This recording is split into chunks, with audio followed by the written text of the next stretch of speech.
Pues encantada de que me recibáis de nuevo. Un placer para mí presentaros mi segunda novela, La criolla del Amazonas, que de nuevo, bueno, pues se basa en la historia real de una mujer absolutamente única, Isabel Gramesón, una criolla, hija además de un general gaditano que se había trasladado muy joven al virreinato de Perú, ¿no? era Ecuador todavía, y una historia de una mujer única, como digo, que fue la primera que atravesó ni más ni menos que en 1769 parte de la Amazonía de lo que hoy es Ecuador para encontrarse con su marido, con su esposo, del que había estado separado muchos años y que había formado parte de una de las expediciones científicas más importantes del siglo XVIII.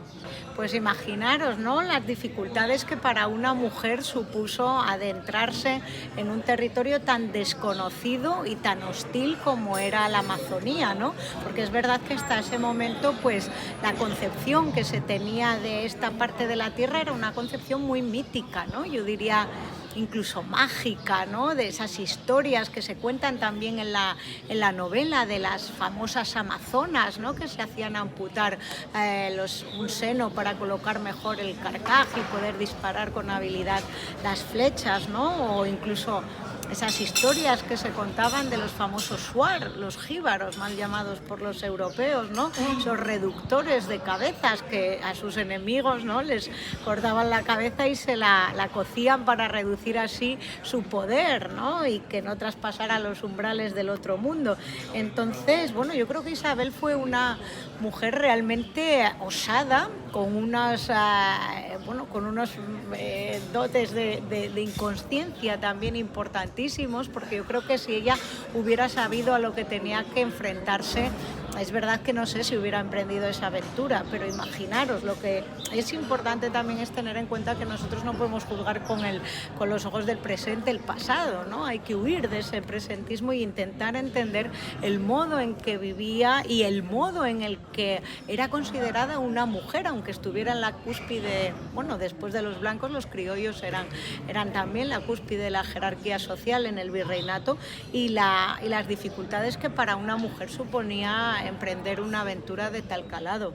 Pues los criollos, la palabra criollo, pues designa a una persona que no es española, pero que tiene padre o madre española, aunque haya nacido en los virreinatos, ¿no?, en los territorios pertenecientes en ese momento a la corona española. Entonces, como digo, Isabel era hija de un general que había nacido en Cádiz, que tenía antecedentes franceses también, por eso el nombre castellanizado de Gramesón, su madre era una mujer que pertenecía a la, digamos, élite social del virreinato. Era una mujer que tenía varios hermanos, uno de ellos había sido obispo de Guatemala, y Isabel se educó, ¿no?, y se formó en un ambiente muy erudito para una mujer de su tiempo. Hablaba perfectamente francés, hablaba incluso quechua, ¿no?, y por eso contamos también en la novela la relación tan estrecha que tenía con los indígenas, porque tenía a su cargo y trabajaban en su hacienda pues varios criados, no solamente indígenas, sino también negros, ¿no? Imaginaros la importancia que le daba a la lengua quechua y al interés que tenía por estas culturas, ¿no?, autóctonas de estas poblaciones, que intentó, junto con su esposo Jean Godin, el miembro de la expedición científica que hablábamos antes, publicar un diccionario de quechua. Intentó que en Francia, de donde era oriundo su esposo, se lo publicaran, pero nunca lo consiguió, ¿no? O sea, era una mujer de su tiempo, pero bastante adelantada también, que se planteaba ciertas cuestiones, ¿no?, que no eran muy propias para una mujer de pleno siglo XVIII, ¿no? Pues la novela está narrada en primera persona, y Isabel habla de su propia vida prácticamente desde su nacimiento, ¿no? Ella, cuenta y habla, ¿no?, de cómo ella era de niña. Establece un recorrido no solo físico, sino también metafórico, ¿no? Hace una evolución muy profunda de de ella y de su propia personalidad, ¿no? Porque, bueno, como digo, hace un recorrido vital desde que nace hasta que conoce al que va a ser su esposo, a Jean Gaudin. Se conocen cuando ya tenía 12 años y se casa cuando ya tenía 14. Su esposo va a tener 15 años más que ella, aproximadamente unos 29. Y luego, bueno, el marido de Isabel, digamos que cuando la expedición científica se desmantela y cada uno, pues algunos regresan a Francia, otros se quedan en el virreinato de Perú a ejercer distintas labores como incluso profesores, etc., él decide quedarse con Isabel y empezar una vida conjunta con ella en Quito, ¿no? Lo que ocurre es que por una circunstancia desgraciada, que toda esta historia que estoy contando es real, por una circunstancia desgraciada que narro en la novela y que, bueno, no hay que leerla, ¿no?, para saberlo, pues él tiene que regresar a Europa, tiene que regresar a su casa, tiene que regresar a Francia, y en ese momento Isabel no puede acompañarle porque por otras circunstancias, ¿no?, que tampoco vamos a contar, pero prometen encontrarse, prometen verse muy pronto. Lo que ocurre es que todas las circunstancias hacen que esto pues termine veremos si se produce o no a lo largo de la historia, pero tienen que estar muchísimo tiempo separados porque las distancias no eran las que son ahora, porque no era fácil pasar de un territorio a otro, como ahora con un DNI o con un pasaporte, ¿no? Ahí tenías que tener una autorización del virrey. Además, los cambios políticos y las situaciones socioeconómicas variaban. Había guerra en Europa, los territorios ya cada vez dejaban de pertenecer más a España y pasaban a Portugal, pasaban a Inglaterra, y todo eso hizo que ellos no pudieran encontrarse de manera tan fácil, ¿no? Sí. Imagínate, ella se lanzó a la aventura de tratar de reencontrarse con Jean cuando ni siquiera sabía que estaba vivo, porque ella no tenía referencias de su esposo más que a través de, bueno, ella tenía a un hermano mayor, era la segunda de 4 hermanos, su hermano mayor era religioso, los jesuitas estaban también en ese momento, hasta el 67, hasta 1767, afincados con, algunas misiones en la zona, y podía recibir ciertas noticias a través de ellos y gracias a su hermano, pero realmente imaginaros, la comunicación era por carta, y las cartas la mayoría de las veces no llegaban, o llegaban incluso, no digo ya con meses, sino con años de retraso. O sea que imaginaros, por eso hablaba de no juzgar con ojos del presente una situación vivida hace casi 3 siglos. Sí, claro, a ver, siempre una novela, yo no puedo saber la conversación que podía tener Isabel o las conversaciones con su esposo, con sus hermanos, con su padre, ¿no? Pero efectivamente, bueno, yo estuve en Francia, en la población de origen de su esposo, conocí la casa familiar, la habitación donde su esposo murió, ¿no? Esto sí lo puedo contar porque la historia se centra mucho en Isabel.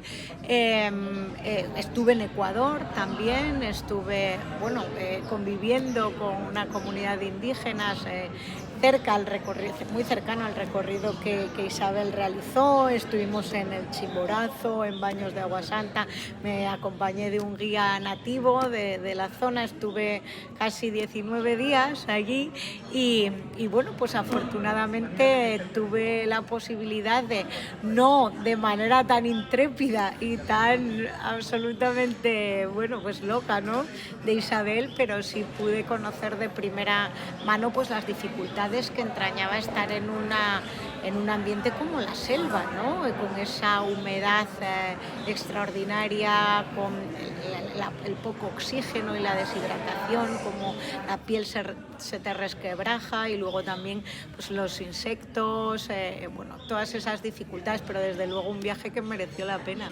Pues bueno, la verdad es que yo creo que yo como mujer pues me resulta, digamos, más honesto, ¿no? Acercarme a los personajes femeninos como digo, en primera persona, como están narradas las dos novelas. A mí es verdad que muchas veces me dicen que es más difícil escribir en primera persona, pero a mí me llama la primera persona para poder adentrarme en estos personajes que realmente son vidas de mujeres, digamos, ordinarias, ¿no? Pero que en un momento de su vida, en un momento determinado, toman una decisión trascendental que va a cambiar esa existencia y que hace que estemos hablando de ellas ahora mismo, ¿no?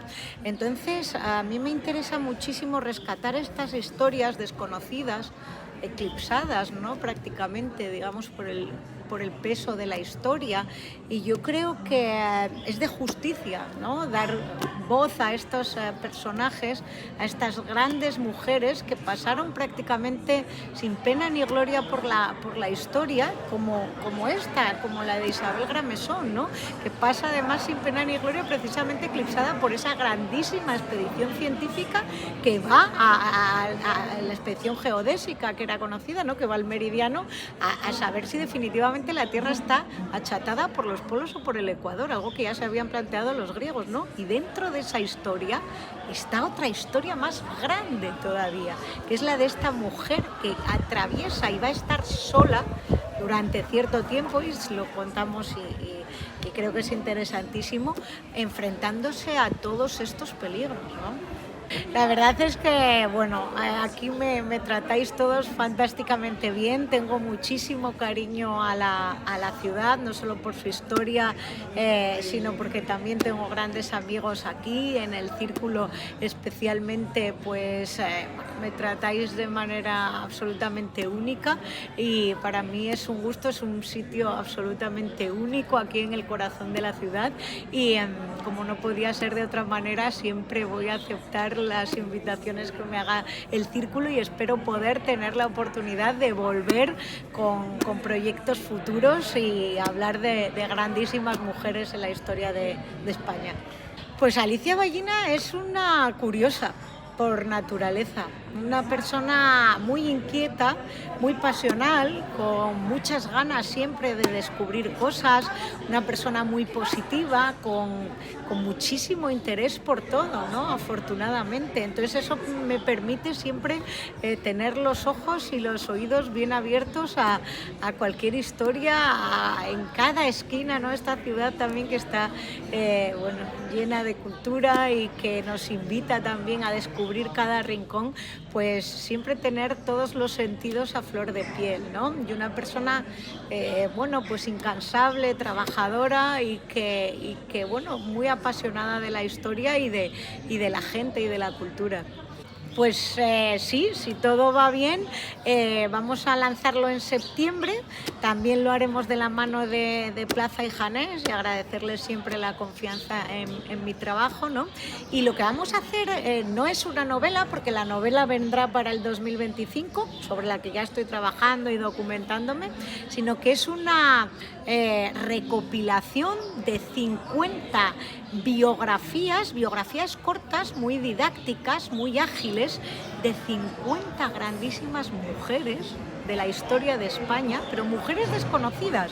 No hablamos de Pardo Bazán o de Victoria Kent hablamos de mujeres que van desde campesinas hasta reinas, hasta cupletistas, trapecistas, incluso toreras, incluso aviadoras, literatas, artistas, mujeres que contribuyeron sobremanera también a configurar lo que hoy es nuestro país, y que también desafortunadamente pasaron a la historia sin pena ni gloria, y yo creo que es momento también de rescatarlas y de darles voz. Están ya, el tercero ya, como digo, sale ahora en septiembre. Ya estamos eligiendo la cubierta, ya acompañando con ilustraciones cada historia, y como digo, si todo va bien, pues en 2025 rescataremos la historia de otra grandísima mujer, una mujer que desgraciadamente también, y como muchas de ellas, permanecen en un segundo plano detrás de grandes personajes masculinos, pero que tienen historias de primerísima línea, y que eso es lo que vamos a intentar contar. Alicia, ¿alguna cosita más? pues agradeceros muchísimo que me hayáis invitado no puedo más que decir gracias y que muy feliz de que bueno, me acompañéis en esta aventura que es la de contar historias, la de escribir libros y que bueno, mando un saludo a todos los lectores y que bueno, pues que no se pierdan La criolla del Amazonas, una aventura apasionante y que espero que todos podáis disfrutarla.